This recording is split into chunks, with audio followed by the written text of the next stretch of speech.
ସୃଷ୍ଟିକର୍ତ୍ତାଙ୍କ ସୃଷ୍ଟି ଭିତରେ ବୃକ୍ଷ ଏକ ଚମତ୍କାର। ସେହି ବୃକ୍ଷ ଦେହେ ଫୁଟିଥିବା ଫୁଲ ଲାଗେ ଭାରି ମନୋହର।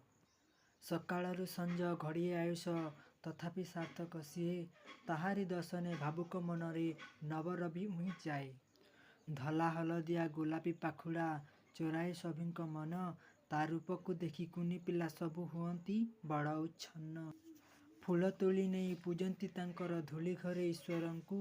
ମନ ଖୁସି କରି ନାଚନ୍ତି ଆନନ୍ଦେ ଫୋପାଡ଼ି ନିଜ ମୁଣ୍ଡକୁ। ବଗିଚାରେ ମାଳି ବାପାଟିଏ ପରି ବଢ଼ାଏ ଯତନ କରି। ଫୁଲଟିକୁ କେହି ତୋଳି ପକାଇଲେ ତା ହୃଦୟ ଯାଏ ଚିରି। ଫୁଲଟିଏ ସତେ କେତେ ଭାଗ୍ୟବାନ ଦେବଶିରେ ସିଏ ବସେ। ମୁହଁରେ ତାହାରି ଏଇ ହସ ପାଇଁ ସଭିଙ୍କର ପ୍ରିୟ ହୁଏ।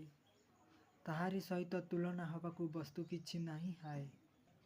ସତେଜତା ଆଉ ସକାରାତ୍ମକତା ଲକ୍ଷଣ ନେଇ ମୁଖେ ସଭିଙ୍କୁ ଶିଖାଏ ଜୀବନର ସୂତ୍ର। ଜୀବନ ବିତାଅ ସୁଖେ। ହଁ ଜୀବନ ବିତାଅ ସୁଖେ।